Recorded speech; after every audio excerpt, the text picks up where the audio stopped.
大家好，我是Living Sky，欢迎来到我的频道。又到了吃火鸡的季节了。前不久我分享了一个视频，是怎么做卤火鸡，用的是火鸡的鸡翅和鸡腿。卤火鸡的链接在视频的右上角或者视频的下方描述栏都可以找到。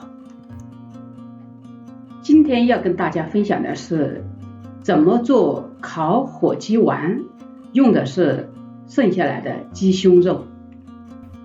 从绞肉到调馅都将由厨师机搞定。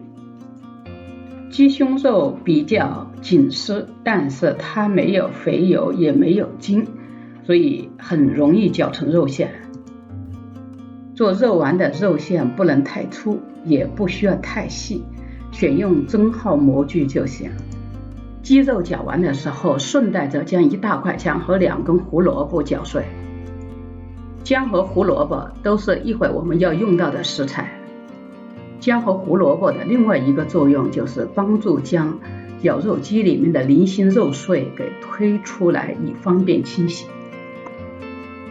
火鸡肉的蛋白质含量高达 29%， 所以它的肉非常的鲜，它不需要任何其他的调料，唯一需要的就是盐。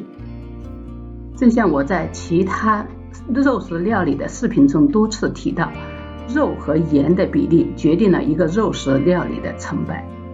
现在我取了 1.3 公斤的肉馅倒进厨师机中，加入姜末，用中高速搅拌15秒钟，充分混合，这样可以去除火鸡肉的腥味。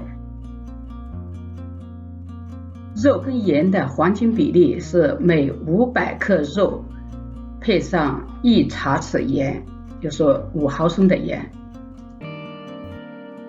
火鸡胸肉吃起来比较干和柴，是因为它的脂肪含量太低，所以我现在加入半杯油，就是125毫升油进去，可以改变它的口感。加入1个鸡蛋也是为了使肉更细嫩。用中高速搅拌45秒到1分钟，让它们充分融合。现在已经看不出任何肉馅的形状了，已经变成完全的又稠又黏的胶状体。现在可以根据自己的口味加入一些香料，我加入了1小勺花椒粉和大概半小勺的黑胡椒粉，用慢速稍微搅匀一下就行，大约10到15秒钟。大家都知道，糖是一种增鲜剂，所以在大部分调味品中都含有大量的糖。但是我今天不想用任何调味品，我要用的是胡萝卜。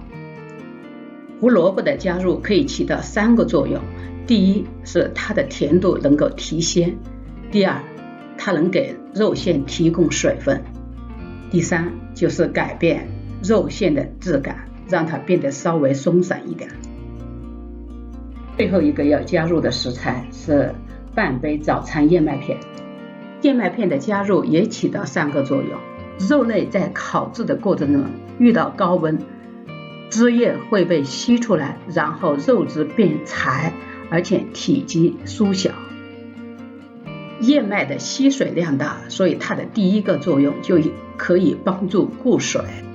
燕麦遇水会膨胀，所以它的第2个作用就是防止肉丸在烤制过程中体积缩小。煮熟的燕麦非常的软，所以它的第3个作用就是连带着让肉丸也变得非常的绵软。做肉丸这一步就各显神通了，可以用手，也可以用勺，甚至可以用筷子，或者用你熟悉的工具都行。